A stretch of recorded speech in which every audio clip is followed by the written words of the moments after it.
AP deputy CM Pawan Kalyan సతీమణి Anna Lezhneva ఒక్కసారిగా ఏడుకొండలవాడి దగ్గరకు ఎందుకు వచ్చారు? తలనీలాలు కూడా ఇచ్చారు.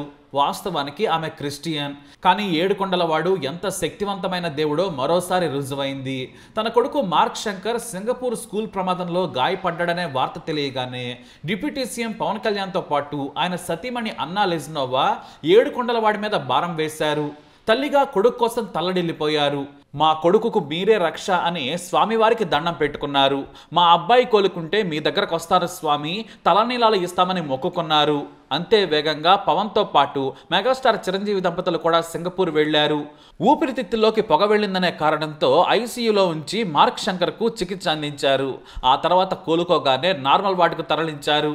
ఇక మెరుగైన చికిత్స కోసం హైదరాబాద్కు తీసుకొచ్చారు. ఇప్పుడు మార్క్ శంకర్ పూర్తిగా కోలుకున్నాడు. అంతే, తనకు ప్రాణప్రదమైన కొడుకు మార్క్ శంకర్ కోలుకోగానే అమ్మగా అన్నా లెజినోవా స్వామివారే నా కొడుకును కాపాడారని నమ్మారు. ఆ వెంటనే ఆలస్యం చేయకుండా తిరుపతికి వచ్చిన అన్నా లెజినోవా అన్య మతస్థురాలు కావడంతో డిక్లరేషన్ ఇచ్చారు. స్థానిక గాయత్రి నిలయంలో బస చేశారు. క్షేత్ర సంప్రదాయం ప్రకారం శ్రీ భూ వరాహస్వామి ఆలయం వద్దకు చేరుకున్నారు. ఆ తర్వాత శ్రీ పద్మావతి విచారణా కేంద్రం దగ్గర కళ్యాణ కట్టలో తలనీలాలు సమర్పించారు. వేకువజామున్నే శ్రీవారి సుప్రభాత సేవలో పాల్గొని మొక్కులు చెల్లించుకున్నారు. రంగనాయకుల మండపంలో అర్చకులు వేదాశీర్వాదం ఇచ్చారు. ఆ తర్వాత ఆమెకు శ్రీవారి తీర్థ ప్రసాదాలు అందించారు ఆలయ అధికారులు. ఆ తర్వాత అఖిలాండం దగ్గర కొబ్బరికాయ కొట్టి మొక్కు తీర్చుకున్నారు. తమ కొడుకును కాపాడిన దేవుడిగా నిండైన మనసుతో టీటీడీ అన్నదానం ట్రస్టుకు తమ కొడుకు మార్క్ శంకర్ పేరు మీద మధ్యాహ్నం అన్న వితరణకు అయ్యే ఖర్చు పూర్తిగా విరాళంగా ఇచ్చారు. 17 లక్షల రూపాయల చెక్కును అధికారులకు అందించారు. ఆ తర్వాత తానే స్వయంగా భక్తులకు భోజనాలు కూడా వడ్డించి భక్తుల ఆశీర్వాదం తీసుకున్నారు.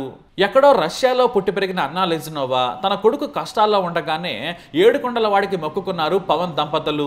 నిజంగానే స్వామివారి కృప ఆ చిన్నారి మార్క్ శంకర్ పై ఉంది. చిన్న గాయాలతో బతికి బయటపడ్డాడు. అంత పెద్ద ప్రమాదం నుంచి అలా బయటపడడం అంటే పునర్జన్మే.